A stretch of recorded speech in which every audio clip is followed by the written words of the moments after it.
இன்றைக்கி என்ன பார்க்க போகிறோன்னு பார்த்தீங்கன்னா சால்னா தான் செய்ய போகிறோம். எனக்கு தெரிஞ்ச மாதிரி நான் செய்கிறேன், வாங்க போய் பார்க்கலாம். பார்த்திங்கன்னா சட்டி நல்லா காஞ்சிருச்சு.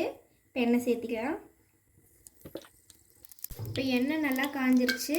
இது கூட சோம்பு சேர்த்திக்கலாம், 2 கிராம்பு சேர்த்திக்கலாம், கல்பாசி கொஞ்சமாக சேர்த்திக்கலாம், ஏலக்காய் 2 சேர்த்திக்கலாம், பிரியாணி இலை 2 சேர்த்திக்கலாம், பட்டை கொஞ்சம் சேர்த்திக்கலாம். இப்போ எல்லாம் பொன்னிறமாக வதங்கி வர அளவுக்கு பொடியாக நறுக்கி வச்சுட்டு வெங்காயம் சேர்த்துக்கலாம். வெங்காயம் பார்த்திங்கன்னா நல்லா பொன்னிறமாக நல்லா கலர் மாறிடுச்சு.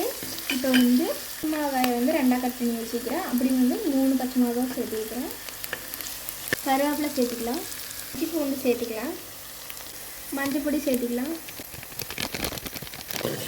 எல்லாம் நல்லா கலந்து விட்டுக்கலாம். இப்போ ஒரு தக்காளி சேர்த்துக்கலாம். சேர்த்து இப்போ நல்லா கலந்து விட்டுக்கலாம். இப்போ தேவையான அளவுக்கு உப்பு சேர்த்துக்கலாம். எல்லாத்தையும் நல்லா கலந்து விட்டுக்கலாம். அப்போ தான் தக்காளி நல்லா வேகும். மசாலா அரைக்கிறதுக்கு தேவையானது சேர்த்துக்கலாம். 2 பிரியாணி இலை, பட்டை 2, கல்பாசி சேர்த்துக்கலாம், ஏலக்காய் சேர்த்துக்கலாம், ஒரு 6 கிராம்பு சேர்த்துக்கலாம், சோம்பு சேர்த்துக்கலாம், பொடி சேர்த்துக்கலாம். இப்போ மிளகாத்தூள் சேர்த்துக்கலாம், மல்லித்தூள் சேர்த்துக்கலாம். மல்லித்தூள் ஒரு 3 ஸ்பூன் சேர்த்துக்கலாம். நல்லா பெரிய வெங்காயத்தை சேர்த்துக்கலாம். கொஞ்சம் தண்ணி சேர்த்து அரைச்சி எடுத்துக்கலாம். இப்போ நம்ம மசாலா அரைச்சிட்டு வரதுக்குள்ளே நல்லா வணங்கிடுச்சு. இப்போ மசாலா சேர்த்திக்கலாம். இப்போ நம்ம அரைச்சி வச்சுக்கிற மசாலாவெல்லாம் சேர்த்துக்கலாம். எல்லாத்தையும் நல்லா கலந்து விட்டுக்கலாம். பார்த்திங்கன்னா தேவையான அளவுக்கு தண்ணி சேர்த்துக்கலாம். வச்சு இப்போ இதை மூடி வச்சிடலாம். இப்போ இன்னொரு மசாலா ரெடி பண்ணணும்.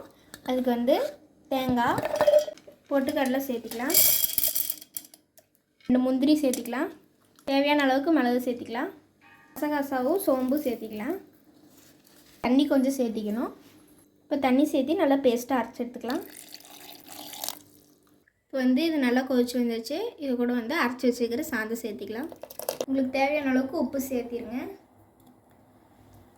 இப்போ உப்பு சேர்த்தியாச்சு. நல்லா கொதிச்சு வர அளவுக்கு விட்டுறணும். நல்லா மூடி வச்சுட்டு கொதிச்சதுக்கப்புறம் பார்க்கலாம். பார்த்திங்கன்னா நல்லா கொதிச்சு வந்துருச்சு. இப்போ அடுப்பை ஆஃப் பண்ணிக்கலாம். இப்போ பார்த்திங்கன்னா நம்மளோட சால்னா ரெடி ஆயிடுச்சு. இப்போ புரோட்டாவோட வச்சு சாப்பிட்டு பார்க்கலாம்.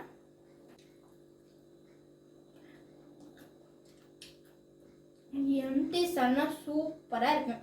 உங்கள் வீட்லேயே ட்ரை பண்ணி பாருங்கள்.